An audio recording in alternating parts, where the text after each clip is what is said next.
आसतु एवं जो सरकार अच्छा फाइनान्स मिनिस्टर निर्मला सीतारमण से कौन डिक्लेयर कले कौन कौन जिनस आप सरकार तरफ फ्री रे बेनिफिट मिल पार देखो फास्ट तो डिक्लेयर कले प्रधानमंत्री जनधन योजना तामाने जो महिला ना रे वुमेन महिला ना रे जनधन अकाउंट अच्छी से महिला को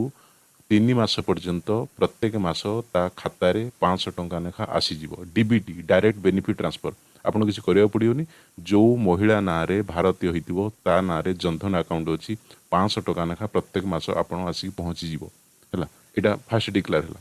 सेकेंड कौन कथा मु कहया पई चाहूची ना प्रधानमंत्री उज्ज्वला योजना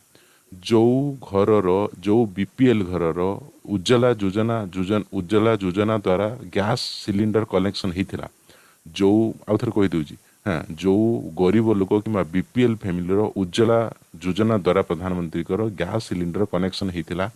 तांको घरर 3 मास पर्यंत गैस बिल्कुल फ्री रे मिलिबो फ्री रे पैसा बिल्कुल गोटे भी दबाव नहीं फ्री रे ऊपर जो कथा कही आप जनधन योजना रे आपन कौच इन्वेस्टमेंट कि क्या कमिशन देवाक पड़ो ना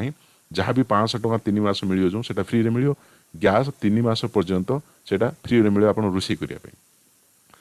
थर्ड जिनस कौन ना फूड सिक्यूरीटी प्रत्येक बीपीएल फैमिली को मासकू 5 किलो लेखा 3 मास पर्यंत कौन मिल आइदर आपन जदि नेबे चाउल मिल जदि चाउल न नेबे ताहले आपको गहम मिल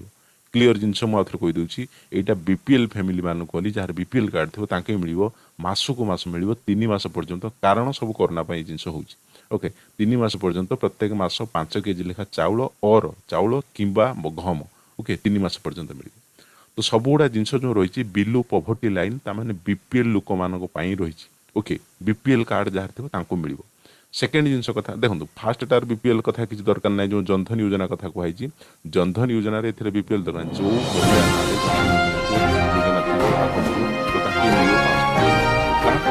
एक्स्ट्रा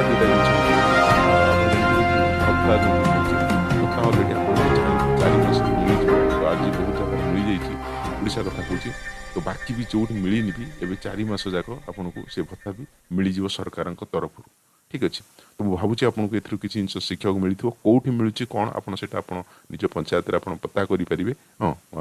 मोस्ट प्रोबेबली आप पंचायत बेसीस जिन मिल जापे बट अनाउंस हो जाए निश्चित मिल जदि मिलनी केमी कौन वे आनीपर आप पंचायत जोगाजोग करेंगे जिन पाइबापी